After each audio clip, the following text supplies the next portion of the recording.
नमस्कार दोस्तों, चलिए शुरुआत करते हैं आज एक बड़े धमाकेदार टॉपिक से और इंफोग्राफिक्स के माध्यम से समझते हैं कि सबसे खतरनाक गेम क्या है।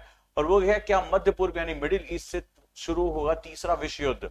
और इस ईरान वॉर में रशिया ने बहुत ही खतरनाक एंट्री ली है, जिसको डर था कि भाई ये नहीं होना चाहिए, वही आज चीज होने जा रही। और एक एक रहस्य की परतें मैं खोलता जाऊंगा तो पूरी दुनिया के सामने एक बहुत भयानक चीज आ चुकी है कि पूरी दुनिया में अब जो युद्ध की स्थिति है क्या वो बहुत खतरनाक होने जा रही है। Let's start discussion. 4 डायमेंशन में आपसे डिस्कस करने जा रहा हूं, बड़े ध्यान से इसको समझना। पहला डायमेंशन है कि जो चेचन लड़ाके हैं, आप में से बहुत लोग नहीं जानते होंगे, रशिया ने सालों तक इनके खिलाफ लड़ा है। चेचन लड़ाके अचानक से ईरान की तरफ से क्यों लड़ने आ रहे हैं और वो कह रहे हैं कि अब हम ईरान की तरफ से लड़ने जा रहे हैं। ये वो चीज है जिसने रशिया को सालों तक ब्लीड किया, जिसको दबाने में जहां पर व्लादिमीर पुतिन ने अपनी एक शख्सियत रखी थी। रशिया सालों से जो है परेशान था इन धमाकों से। अब वो कह रहे हैं कि हम आ रहे हैं ईरान की तरफ से लड़ने के लिए। अब अमेरिका एक बहुत बड़े ट्रैप में फंसने जा रहा है, इजराइल एक बहुत बड़े ट्रैप में फंसने जा रहा है। चाइना बिना सामने आए रूस के जरिए युद्ध को कैसे कंट्रोल कर रहा है, कैसे वो प्रॉक्सी वॉर का मास्टरमाइंड बन चुका है।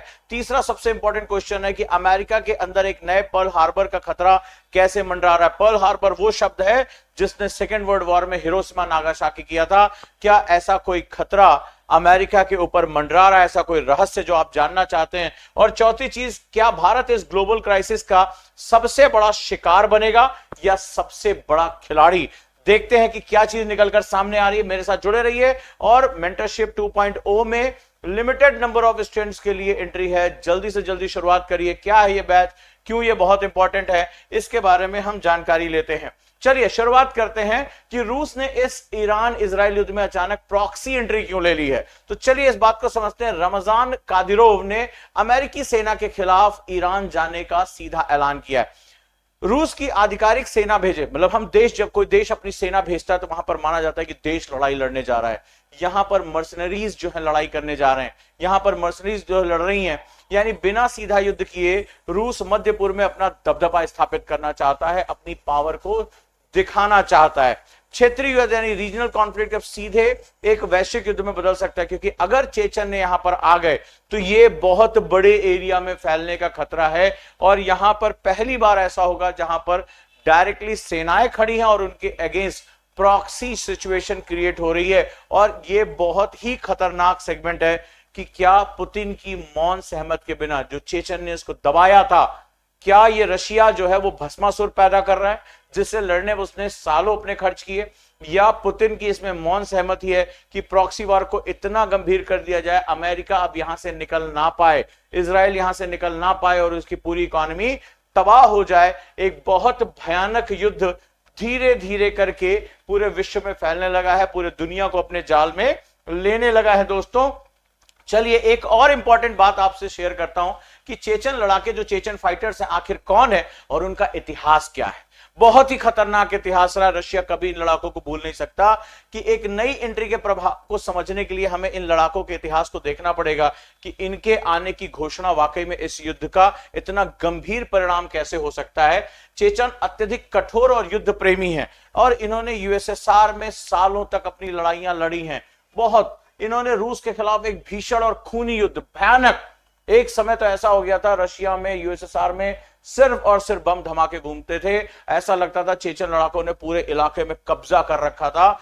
और अब पुतिन ने पहले इन्हें दबाया, बर्बरता से इन्हें खत्म किया, फिर इन्हें अपने साथ मिला लिया, राइट। और ये बेसिकली रशिया की प्रॉक्सी पावर है, यानी ये सामने से तो नहीं दिखती है लेकिन पीछे से ये उसकी बहुत बड़ी शक्ति है। और यूक्रेन युद्ध में भी ये लड़ाके माना जा रहा है कि पुतिन का सबसे बड़ा हथियार है, जो यही जो है वो रशिया की तरफ से लड़ रहे हैं, फ्रंट लाइन पर लड़ चुके हैं। अब यहां एक छोटी सी समझने वाली बात है कि ये केवल भाड़े के सैनिक नहीं है, ये आज की नई जियोपॉलिटिक्स का रणनीतिक हथियार है।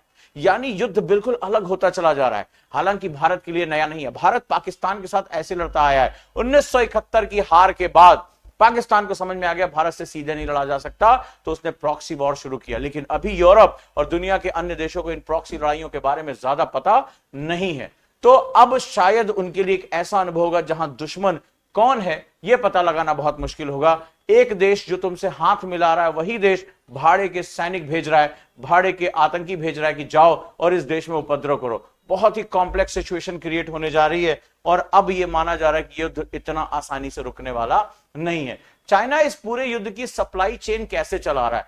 भाई साहब, एक ऐसा देश है जिसकी इकोनॉमी बम बम हो रही है, ये दूर बैठा है, ये दूर बैठा और पूरी दुनिया की सप्लाई चेन का हाय मजे हैं। तेल किसी का बिके ना बिके, पैसा आ रहा है मेरे पास। युद्ध जितना लंबा होगा, अगर इस समय दुनिया में सबसे ज्यादा किसी को फायदा हो रहा है, सेंटर ऑफ द वर्ल्ड अगर पावर अपने आप डोनाल्ड ट्रंप ने उसको गिफ्ट कर दिया है तो वो चाइना है। दोस्तों, चेचल लड़ाकों के मैदान में उतारने के पीछे चीन की मजबूत तकनीकी और आर्थिक ढाल है। सारा कुछ वही सप्लाई कर रहा है। चीन सीधे युद्ध से बचकर रूस के माध्यम से हाइब्रिड वॉरफेयर चला रहा है। हाइब्रिड वॉरफेयर है ये। रूस को सेमीकंडक्टर चिप्स की निरंतर सप्लाई चीन से आ रही है। पूरा उसने सप्लाई चेन मेंटेन कर रखा है कि तुम ये सारे इलेक्ट्रॉनिक चिप्स रख के चलो। रूस के जरिए तकनीक ईरान पहुंच रही है और एक नया गुप्त सैन्य नेटवर्क तैयार हो रहा है। अमेरिका जितना सोच रहा था कि बस वो गया, इजराइल जितना सोच रहा था जाएगा, टॉप लीडर को एलिमिनेट करेगा और ऐसी तैसी कर देगा, सबकी ऐसी तैसी हो गई। वो अपने न सिर्फ अपने सैन्य ठिकानों को छुपा के रखे हुए, कहां से हमला हो रहा है इसके बारे में पता भी नहीं चल रहा है। और सबसे महत्वपूर्ण, ये चीन के लिए गोल्डन टाइम है। ये चीन जो पेट्रो डॉलर और अमेरिका के डॉलर यानी इसकी करेंसी की जो पावर थी उसको तोड़ के खत्म करके हमेशा के लिए माना जा रहा है कि पूरी दुनिया पर जो है वो अब अपनी जो ग्लोबल इकोनॉमी की पावर है, चीन के लिए गोल्डन चांस है। अमेरिका फंस गया उसके ट्रैप में। और अगर हम बात करते हैं तो ये बहुत इंपॉर्टेंट सेगमेंट है कि ऐसी कंडीशन में चाइना, इसको गिफ्ट किया पूरी दुनिया ने कि तुम सुपर पावर बन जाओ। अमेरिका सुपर पावर है लेकिन वो दूर बैठा है, वो प्रशांत महासागर में है।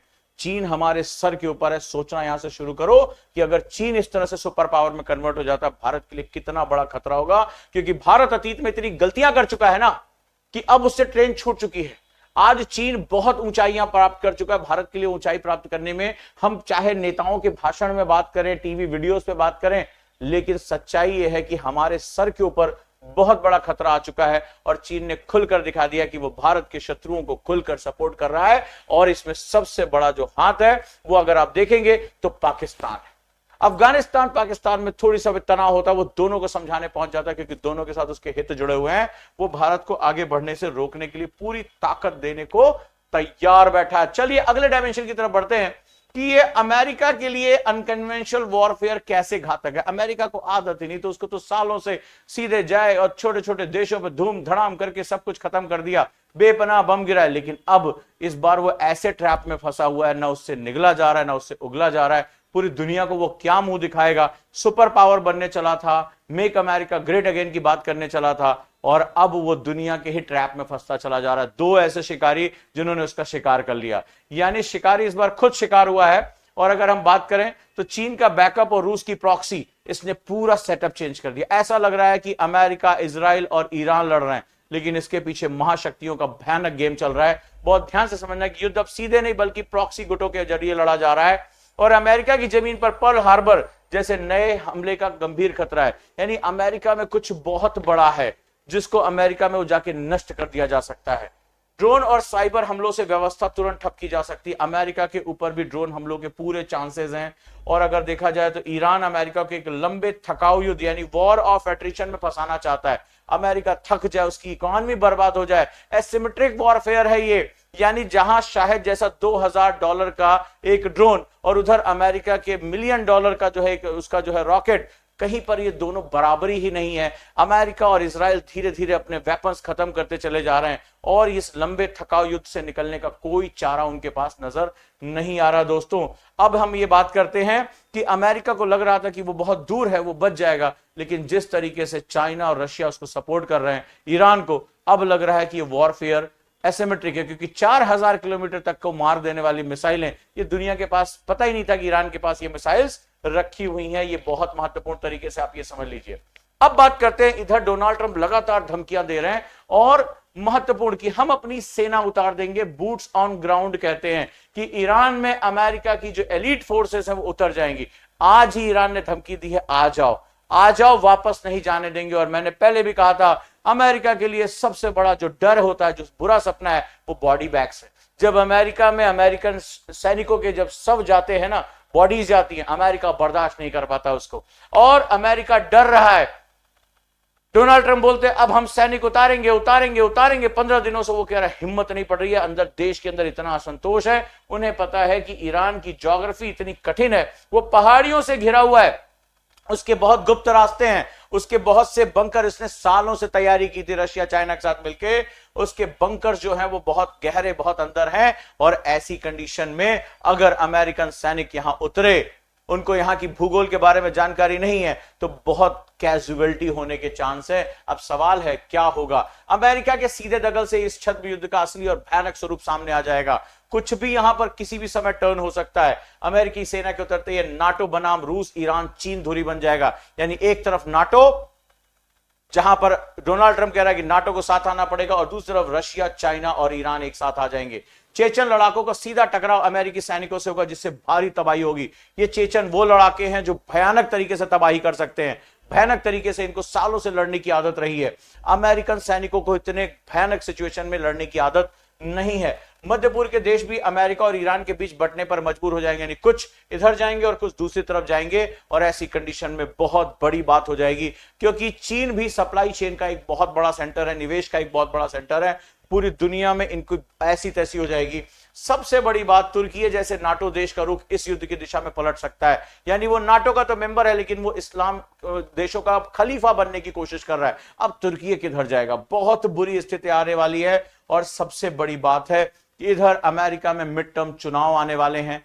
चुनाव के दौर में क्या अमेरिका इतने गहरे युद्ध, इतने खतरनाक युद्ध का जोखिम उठाएगा, यह भी सोचने वाली बात है, क्योंकि लोकतांत्रिक देशों में चुनाव एक बहुत बड़ा मुद्दा हो जाता है। हम भारतीय इसको अच्छी तरह से जानते हैं, वहां बहुत कुछ चुनाव के हिसाब से होता है। अगर हम बात करें अगले सेगमेंट की कि विश्व व्यापार के प्रमुख चोक पॉइंट पर इसका क्या असर होगा। चोक पॉइंट, अभी आपने देखा हरमुज नाम का एक चोक पॉइंट जिसने पूरी दुनिया के माथे पर बल ला दिया। दोस्तों, इस चोक पॉइंट से निकलना लगभग लोगों के लिए असंभव हो गया है। क्या कहा डोनाल्ड ट्रंप ने यहां से निकलने के लिए? एक चोक पॉइंट ये, एक चोक पॉइंट सुएज नहर, एक चोक पॉइंट मलक्का। आप पूरी दुनिया में देख रहे हैं, ये रहा हमारा प्यारा भारत और ये हिंद महासागर। लेकिन यहां से और यहां से तेल निकालना बहुत ही मुश्किल होता चला जा रहा है। कल को चाइना मलक्का में कुछ कर सकता है, अमेरिका कुछ कर सकता है, हरमुज में ऑलरेडी ईरान ने कर रखा है। ये दुनिया के वो चोक पॉइंट्स हैं जो बहुत ज्यादा परेशान करने वाले हैं।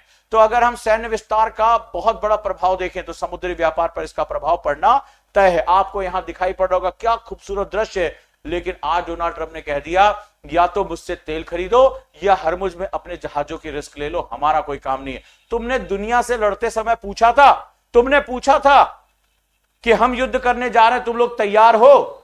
और आज जब तुम फंस गए तो तुम दुनिया को क्या बोल रहे हो कि हरमुज से अपने जहाज आप अपने रिस्क पे निकालिए, हमारी कोई गारंटी नहीं। वंडरफुल, क्या बात है भाई साहब, कोई बात नहीं है। तो लाल सागर और मलक्का जल डब्रूमत जैसे क्षेत्र असुरक्षित हो जाएंगे। ये रहा रेड सी, रेड सी ये बहुत ज्यादा असुरक्षित हो जाएगा। ये रहा मलक्का, बहुत डेंजर जोन में चला जाएगा। ऐसी कंडीशन में दुनिया का 30% व्यापार इन समुद्री रास्तों से होकर गुजरा, 30% ट्रेड बर्बाद हो जाएगा। हूती विद्रोही उतर आएंगे, चेचन विद्रोही उतर आएंगे, कौन बचाएगा? यहां पर हूतियों का पूरा कब्जा है, यहां पायरेट्स हैं, बहुत बुरी स्थिति हो जाएगी। और बड़े बड़े जो है मालवाहक जहाज, इन पे हमले भी उन्होंने तेज करने शुरू कर दिए, क्योंकि अब वॉर प्रॉक्सी होती चली जा रही है। अब हिजबुल्ला भी आ गया है, अब हूती भी इसमें आ गए हैं, रॉकेट सप्लाई हो रही है उनको। ये मौका रशिया चाइना कभी नहीं छोड़ेंगे, चाहे इसमें कितने देश बर्बाद हो जाएं, लोग बर्बाद हो जाएं। लेकिन अमेरिका इजराइल इस समय ऐसा फंसे हैं कि उनके लिए निकलना नामुमकिन होता चला जा रहा है। और अमेरिका बेशर्मी से हो सकता है कि इस क्षेत्र को ऐसे ही छोड़कर भाग जाए हमेशा के लिए, जहां पर विश्व व्यवस्थाएं चरमरा जाएंगी। बहुत गंभीर स्थिति होने जा रही है। भारत में भी इस पर लेकर बहुत लगातार चर्चा हो रही है। लगातार यहां पर इंश्योरेंस कॉस्ट बढ़ रही है, जहाजों का इंश्योरेंस करने के लिए कंपनियां सामने नहीं आ रही हैं। उन्हें पता है कब कौन इस समय किस मूड में है, कौन सा रॉकेट दाग दे, किसी को नहीं पता है। आपने देखा एक एक जहाज को भारत लाने के लिए भारत की नौसेना यहां पर खड़ी है। हरमुज से जैसे ही वो क्रॉस हो रहे हैं, भारत की नौसेना एस्कॉर्ट करके लेकर आ रही, एक एलपीजी का, एक पीएनजी का, एक तेल टैंकर का जहाज भारतीय नौसेना के द्वारा एस्कॉर्ट किया जा रहा है। आप अंदाजा लगाइए स्थिति कितनी गंभीर है। इस सिचुएशन में कौन किसके खिलाफ क्या करने जा रहा है। अमेरिका ने पूरे वर्ल्ड ऑर्डर को ऐसा क्योटिक कर दिया है, और जिस चाइना को शायद अभी 15 से 20 साल लगता है इस सिचुएशन पहुंचने में, चाइना को गिफ्ट करके दे दिया है पूरी दुनिया के पूरे इस पैटर्न को डिस्टर्ब करने के लिए। पूरी दुनिया में माल ढुलाई महंगी हो जाएगी, पूरी दुनिया में सामान महंगा होने जा रहा है, बैंक कोलैप्स होने जा रहे हैं, जो पूरी दुनिया में इस समय महंगाई बढ़ने जा रही है, चरम पे बढ़ने जा रही है, बहुत बुरी स्थिति आने जा रही है। दोस्तों ये बात आप समझ लीजिए कि हथियार और तकनीक की नई डार्क सप्लाई चेन कैसे काम करे, जरा इसके बारे में थोड़ा समझते हैं कि अगर ये डार्क सप्लाई चेन है क्या, जिसमें हथियार और तकनीक टेक्नोलॉजी दी जा रही है, आखिर कैसे ईरान अमेरिका इजराइल पर इतने सटीक हमले कर रहा है, कैसे, तो जरा समझते हैं कि आखिर ये पूरा सिस्टम कैसे काम करता है और कहां से कहां इंफॉर्मेशन चल रही। तो डार्क सप्लाई चेन क्या है, जरा इसको समझते हैं। यानी डार्क, बाहर कुछ नहीं पता चल रहा है, अंदर बहुत कुछ हो गया है। अभी आपने देखा कि एफबीआई के डायरेक्टर जो कश पटेल है, उनका नाचते हुए वीडियो ईरानियों ने निकाल के बाहर कर दिया। ये सब कुछ बहुत भयानक वॉर चल रहा है। शर्मिंदगी एफबीआई डायरेक्टर अब दुनिया में हो रहा है कि भाई तुम अपने आप को नहीं बचा पाए तो तुम अमेरिका की गोपनीय सूचनाएं कहां तक बचा पाओगे, और वो भी ऐसा डांस कर रहा है, पूरी दुनिया में वायरल होता चला जा रहा है। भयानक स्थितियां इस समय क्रिएट हो गई हैं। वॉर इस बार ऐसे लेवल पे पहुंच गई जहां में अंदाजा भी नहीं कि वो कहां तक जा सकता है। तो व्यापारिक रास्ते बंद होने के बावजूद युद्ध सामग्री एक गुप्त नेटवर्क से पहुंच रही है। ये जो नेटवर्क है ये बहुत ज्यादा हाइड करके बनाया जा रहा है। निगरानी के कारण हथियार अब जमीनी रास्तों से भेजे जा रहे हैं, लैंड टू लैंड मूवमेंट हो रहा है। कैस्पियन सागर से रूस और ईरान तक सुरक्षित सप्लाई हो रही है। जो कैस्पियन सागर है वहां से रशिया पूरा हिस्सा और ईरान तक सुरक्षित सप्लाई हो रही है। लगातार नए हथियार पहुंचा। आखिर कैसे ईरान लड़ रहा है इतना, इनके सुप्रीम लीडर नहीं है, इनका कोई लीडरशिप नहीं है, फिर भी लड़ाई चल रही है। ड्रोन छोटे जो पुर्जे छोटे छोटे टुकड़ों में कई देशों के जरिए स्मगल किए जा रहे हैं। यानी ड्रोन के टुकड़े अलग अलग जगहों से आ रहे हैं और वहां असेंबल हो रहे हैं। पहाड़ों के नीचे उसने पूरा असेंबलिंग सेंटर बना रखा है जहां अमेरिका के बंकर बस्टर बम भी नहीं मार सकते। वो 400 मीटर गहराई में पहाड़ों के नीचे बनाए बंकर बस्टर बम केवल 60 मीटर तक हमला कर सकता है, यानी कुछ नहीं होगा। और ग्रेनाइट की चट्टानें जहां पर जो बंकर बस्टर है वो काम ही नहीं कर रहा है। भयानक स्थितियां क्रिएट कर दी, यहां पर भयानक स्थितियां क्रिएट कर दी हैं। ये गुप्त नेटवर्क इतना जटिल है, इसे पूरी तरह से रोकना लगभग असंभव है। भयानक तरीके से कौन इसमें देश शामिल हैं, देश सपोर्ट कर रहे हैं इस स्मगलिंग के नेटवर्क को, इस डार्क वेब को वो क्रिएट कर रहे हैं ताकि ये जो युद्ध है वो ज्यादा से ज्यादा लंबा चले और ये जो ताकतवर देश हैं इसी समय बर्बाद हो जाए। राइट। और यहां पर एक बहुत महत्वपूर्ण बात है, सिर्फ हथियार नहीं जा रहे हैं, टेक्नोलॉजी, सर्विलांस, अमेरिका के बेसिस। आपने देखा होगा ईरान जिधर भी मुंह उठाए मिसाइल मारता हो अमेरिका के बेस पे जाकर गिर रहा है, सटीक जाकर गिर रहा है, इजराइल में सटीक जाकर गिर रहा है। कैसे उसको इतनी वेपनरी, उसको इतनी एडवांस जो है वो सूचनाएं कैसे मिल रही हैं। तो ये सारा कुछ लंबे समय से चल रहा है। हमें लग रहा था कि अमेरिका और ईरान लड़ रहे हैं, इजराइल और ईरान लड़ रहे हैं, लेकिन इसमें बहुत से लोग लंबे समय से तैयारियां करके इस युद्ध को लड़ रहे हैं और इस युद्ध को लगातार लड़ना भी चाहते हैं। अब हम बात करते हैं मेरे देश पर क्या फर्क पड़ने वाला है, भारत की अर्थव्यवस्था और डिफेंस सिस्टम, रक्षा तंत्र पर क्या प्रभाव पड़ने वाला है, भारत क्या इससे बेअसर रहेगा। जरा इसके बारे में बात कर सकते हैं कि अगर वैश्विक सप्लाई रूट बिगड़ा, अगर नहीं बिगड़ गया है और भयानक बिगड़ेगा, भारत पर इसका बहुत भयानक असर पड़ेगा।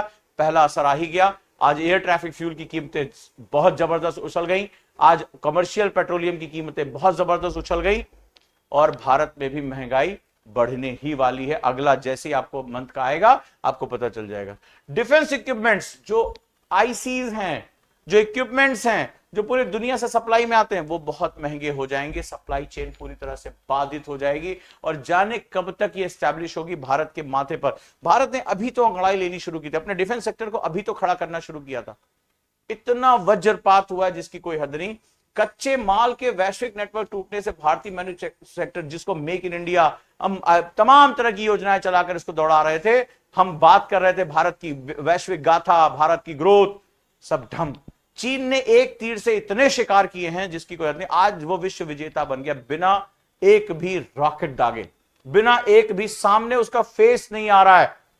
इसे कहते कूटनीतिक युद्ध। लड़ कोई और रहा है, भुगत कोई और रहा है, जीत कोई और रहा है।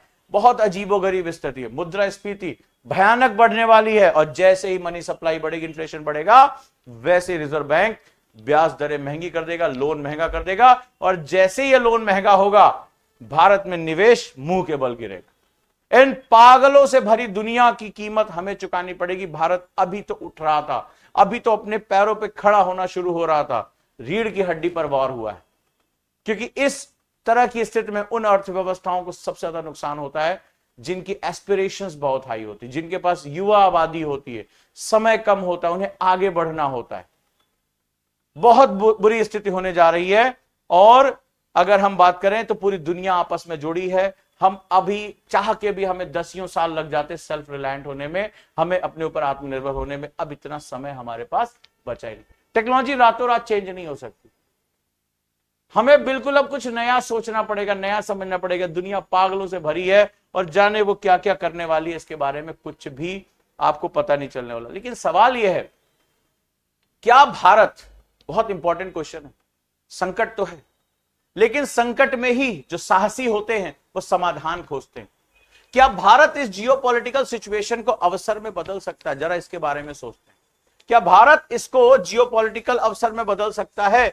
बहुत आर्थिक खतरे भारत में मौजूद हैं, लेकिन क्या यह भारत के लिए गोल्डन चांस? कमेंट में जरूर बताना, क्या भारत के लिए गोल्डन चांस है? भारत एकमात्र ऐसा देश है जो रूस और अमेरिका दोनों से डायरेक्ट कम्युनिकेशन कर रहा है। भारत की कूटनीति ऐसी चली है, भारत ने बैलेंस किया, खुद को किनारे रखा। सेंटर ऑफ ग्रेविटी, यानी कि इस समय हम डिप्लोमेटिक सेंटर ऑफ ग्रेविटी पे बैठे हुए हैं और भारत की तरफ खिसक रही है। पूरी दुनिया समझ नहीं पा रही। अभी ये दौर बढ़ेगा, तनाव बढ़ेगा। ऐसा नहीं कि अमेरिका छोड़ देगा रशिया को, अमेरिका भी बहुत ताकतवर है, वो रशिया के ऊपर आएगा, ये भी उसमें फंसेगा और सब भागकर भारत की तरफ आएंगे कि बचा लो, या इस हमारी ईगो की वार को आप संभाल लो, आप कुछ समझौता कराओ। तो क्या भारत ऐसा भी हो सकता है? या वैश्विक ध्यान भटकने का फायदा उठाकर भारत पाकिस्तान और बांग्लादेश को निपटा सकता है? यही मौका है। पाकिस्तान की मदद करने कोई नहीं आने वाला है और यहां पर पाकिस्तान को निपटा सकता है, बांग्लादेश को अपनी तरफ मिला सकता है, बांग्लादेश को धमका सकता है कि अगर अभी कुछ हुआ तो भारत निपटा देगा तुम्हें। कोई तुम्हारी मदद, अमेरिका अब नहीं पाकिस्तान को बचाने आ रहा है, नहीं आ रहा है। और मुझे लगता है कि this is the best chance. ये जो बार बार हमारे तेल गैस, अरे बंद करो यार 1947 की गलतियां, निपटाओ, खत्म करो। और तुम्हें बताऊं, अफगानिस्तान पे जानबूझकर इस पाकिस्तान ने बम मारा। जानते हो क्यों? एक तुम्हें राज की बात बताता हूं। वो जबरदस्ती वॉर क्यों की? पागल था क्या? वो अस्पताल में जाके बम मार आया। उसका सबसे बड़ा कारण था कि अगर वो वॉर में नहीं उलझता तो उसको सऊदी अरब की मदद करने जाना पड़ता। अभी कुछ दिन पहले उसने पैक्ट साइन किया था सऊदी अरब के साथ एक दूसरे के ऊपर। अब जब सऊदी अरब की तरफ जाता तो ईरान मार मार के, इसमें पागल हुआ पड़ा, मार मार के पाकिस्तान की जो है वो भुजिया निकाल देता। उस युद्ध में सऊदी अरब का साथ ना देना पड़े, इसीलिए वो चला गया अफगानिस्तान से। जबरदस्ती उसने बम गिराया। लोगों को लग रहा होगा पागल है, इस समय ऐसा क्यों करो? पागल ने अपनी जान बचा रहा था। अफगानिस्तान से तो थोड़ा बहुत लड़ लेगा, लेकिन अगर ईरान मारना शुरू कर देता, बॉर्डर लगा हुआ है, पाकिस्तान का नामो निशान मिटा देता। बहुत गंदी चाल चली उसने, बहुत गंदी चाल चली। और भारत अगर इस समय शांति से बैठ गया तो बहुत परेशानी होगी। भारत यहां बहुत कुछ कर सकता है। सफल राष्ट्र वो राष्ट्र होता है जो संकट में छुपे अवसर को जकड़ना जानता है। याद रखिए कि संकट हर राष्ट्र के सामने आया है, और जो ताकतवर राष्ट्र होते हैं, जो राष्ट्र के लोग होते हैं, वो इन संकटों के समय राष्ट्र के साथ खड़े होते हैं। और राष्ट्र यहीं पर क्या होता है, मौके तलाश लेता है। अगर चीन को यह चीज मिली है, भारत को भी सप्लाई चेन में जगह मिलेगी। बस हमें अपनी नजर इकट्ठा करके रखनी होगी। हम भारतीयों को आपस में नहीं लड़ना होगा। छोटे छोटी लालच, छोटी छोटी चीजों के लिए सरकार को कमजोर नहीं करना पड़ेगा। दिस इज द चांस जहां पर हम कुछ कर सकते हैं, और हमारा संवाद राष्ट्र तक पहुंचना चाहिए कि यही मौका है। अपने पुराने दुश्मनों को या तो निपटा दो या आगे बढ़ो और सप्लाई चेन को हमेशा के लिए मजबूत कर लो, क्योंकि ये दुनिया भर के पागल आपस में लड़ते रहेंगे। ये बात ध्यान रखिएगा। और विश्व गुरु बनने का भारत का ये टेस्ट भी है। ये बात करें, विश्व गुरु थाली में सजा के नहीं मिलेगा। एक छोटी सी बात करता हूं कि अमेरिका को उलझाकर रूस और चीन अपना मास्टर प्लान पूरा कर रहे हैं। कहीं एक गंदा गेम तो नहीं है अमेरिका को बर्बाद करके अपना गेम बनाने का? चलिए देख लेते हैं। और है क्या वो मास्टर प्लान? वो मास्टर प्लान है ताइवान। ताइवान दुनिया की सेमीकंडक्टर राजधानी। चीन की नजर सालों से, ताकतवर राष्ट्र सालों तक अपने लक्ष्य पर पीछा करते हैं। अब उसको समझ में आ रहा है अमेरिका को थका दो, बर्बाद कर दो, और फिर धीरे से ताइवान ले लो। उसने कहा है वन चाइना पॉलिसी में मैं ताइवान लेकर आऊंगा। तिब्बत ले लिया, कुछ नहीं कोई बिगाड़ पाया। अब वो ताइवान लेना चाहता है और वो ले लेगा। उसने कहा 2027 तक मैं ये ले लूंगा। शायद ये गेम चल रहा हो रूस यूक्रेन युद्ध से ध्यान हटाने के लिए कि भाई अब मुझे रशिया को चाहिए यूक्रेन, उसको अपने सागर का रास्ता खोलना है। जाओ तुम वहां फंसो, इस बीच में हम यूक्रेन। तो भारत क्यों नहीं पाकिस्तान ले सकता? इतना बड़ा क्या डर पड़ा। अमेरिकी सैन्य संसाधन अब दो अलग अलग मोर्चों पर बढ़ चुके हैं। ये सिर्फ युद्ध नहीं है, ये ग्लोबल बैलेंस ऑफ पावर की बात हो रही है, इसको बदलने का खेल है। तो अगर यहां देखो, यूक्रेन, ताइवान, ईरान, सब कुछ दांव पे लगा हुआ है। किसके हिस्से में क्या आएगा अभी कोई कुछ नहीं बता पा रहा है। सामने क्या दिख रहा है, पीठ पीछे क्या है, गेम खेल कौन रहा है, गेम खिलवा कौन रहा है, मारा कौन जा रहा है, जीत कौन रहा है, इस समय धुंध में कुछ नहीं पता चल रहा है। लेकिन इतना तो तय है कि इसमें चीन राजा बनकर उभरा है, बिना एक भी नुकसान उठाए दूर बैठे हुए पूरी दुनिया को कठपुतली की तरह नचा रहा है। तो भाई साहब, ऐसे राष्ट्र जो है वो अपनी ताकत को तय करते हैं। एक और छोटी सी बात करूंगा, मल्टी फ्रंट वॉर एक नए विश्व युद्ध की नींव रख रहा है, जहां से हमने बात शुरू की थी। आप क्या सोचते हो, is it starting of the global war? अब ना अमेरिका, ना रशिया, ना चाइना, कौन ताकत की शिरोधरी पे बैठा किसी को नहीं पता चल रहा है। तो क्या दुनिया बहुत वल्नरेबल हो रही है? एक तरफ अमेरिका है, रशिया, चाइना, ईरान की एक नई एक्सिस बन चुकी है। कूटनीतिक संवाद, जो डिप्लोमैटिक बातचीत, ईरान कह रहा भाग, मुझे नहीं रोकना युद्ध, भाग यहां से। अमेरिका कह रहा है हम बातचीत करने, खुद ही अपना पीस प्रस्ताव दे रहा, बोला हमें नहीं बात करना, जाओ। जो बात करने वाले थे सबको तुमने ऊपर भेज दिया, हमें बात ही नहीं करनी, खत्म करो। तो सारे रास्ते बंद हो चुके हैं। छोटी सी भी अगर मिस कैलकुलेशन हो गई ना इस समय इस युद्ध में, छोटी सी भी, तो ये कितना बड़ा डिजास्टर क्रिएट करेगी किसी को अंदाजा नहीं। मैंने कहा ना, इस समय पता ही नहीं चल रहा कौन किससे लड़ रहा है, क्यों लड़ रहा है, क्या आउटपुट आ रहा है, किसी को कुछ भी नहीं है। कौन किसके पक्ष में है ये बताना बहुत मुश्किल है, बताना बहुत ज्यादा मुश्किल होता चला जा रहा है। दोस्तों, दुनिया बहुत खतरनाक सिचुएशन से गुजर रही है। जियोपॉलिटिक्स पे नजर बना के रखिए, क्योंकि पिसेंगे हम भी, लेकिन इस पिसने के दौर में अगर हमें भी ताकतवर बनना है, देखो परीक्षा तो देनी पड़ती है। हमें आईएएस बनना है तो हमें एग्जाम देना पड़ता है। इसी तरह हमें विश्व गुरु बनना है तो आप ऐसे थाली में परोस के नहीं मिले, आपको सालों तैयारियां करनी पड़ेगी। तो अब यहां प्रश्न है कि क्या भारत और भारतीय दोनों तैयार हैं? अगर भारत तैयार और भारतीय तैयार नहीं, कि हमें सिलेंडर नहीं मिल रहा, हमें फलाना नहीं मिल रहा, देश गया ऐसे तैसे, इसको कराओ, हम अपने लाभ से मतलब, हमें अपने हानि से मतलब और किसी चीज से मतलब नहीं। तो जब राष्ट्र ताकतवर बनता है तो भारत और भारतीय जब दोनों तैयार होंगे तभी हम महाशक्ति बनेंगे। भारत तैयार और भारतीय तैयार नहीं, नहीं भाई हम आपस में लड़ेंगे, हम आपस में, हमें अपनी चीज से मतलब है, हमें हमारा हक दे दो, देश को देखा जाएगा जो हो। कोई पाकिस्तान का गा रहा है, कोई कहीं का गा रहा है, नहीं होगा भाई। जब भारत और भारतीय दोनों तैयार होंगे तभी हम पूरी दुनिया में विश्व गुरु बन पाएंगे। और इस युद्ध ने एक चीज तो दिखा दी कि जियोपॉलिटिक्स में क्रूरता की कोई सीमा नहीं होती। मित्र कोई है नहीं, शक्ति ही आपका सबसे बड़ा सामर्थ्य है। इस बात को याद रखिएगा, जो शक्तिहीन है वो पीसा जाएगा अपने मित्र के द्वारा भी, अपने मित्र के द्वारा भी। जिसको आपने गले लगाया वही आपके पीठ में खंजर या तो भोंकेगा या भुकवाएगा। सिर्फ और सिर्फ अपना स्वार्थ देखा जाता है। तो अगर आप शक्तिहीन हैं, आप टिक नहीं सकते। अगर आप क्रूएल नहीं है, आप बहुत ज्यादा बातें करते, हवा हवाई फिलॉसफी और तमांतर, पिसोगे, अपने भी पिसोगे और देश की जनता भी पिसेगी। आज आप देख ही रहे हो क्या हो। और जो देख के भी नहीं समझ पा रहा है कि हम यहां कहीं दूर बैठे हैं, ये आंच कब फैलकर तुम तक पहुंच जाएगी अंदाजा भी नहीं है। और इसमें अभी क्या क्या पिसेगा किसी को भी अंदाजा नहीं। ये बात याद रखिएगा, ये वैश्विक उन्माद है और हम बहुत जल्दी अपना इतिहास भूल जाते हैं कि इतिहास ने ऐसे कैसे उन्माद देखे हैं। तो दोस्तों जुड़े रहिए और यहां पर छोटा सा क्वेश्चन करिए, रूस द्वारा प्रॉक्सी वॉर के तहत चेचन लड़ाकों का इस्तेमाल करने की मुख्य रणनीतिक उद्देश्य क्या है? जल्दी से मुझे आंसर करिए। अमेरिका के साथ सीधे सैन्य टकराव बिना आधिकारिक सेना गंवाए, डिनाइबिलिटी के साथ क्षेत्रीय दबाव बढ़ाना, यानी कि मेरा कोई नहीं है भाई यहां पर, जैसे कि पाकिस्तान भारत के साथ करता आया है, ईरान के तेल भंडार पर पूरी तरह से रूसी सैन्य नियंत्रण स्थापित करना, या चीन के साथ अपने सभी व्यापारिक और सैन्य समझौतों को सार्वजनिक रूप से रद्द करना। ABCD क्या होगा सही आंसर? देखा आपने, पढ़ा या नहीं पढ़ा? क्लास कैसी लगी मुझे जरूर बताना। थैंक यू सो मच, आप सभी का बहुत बहुत धन्यवाद।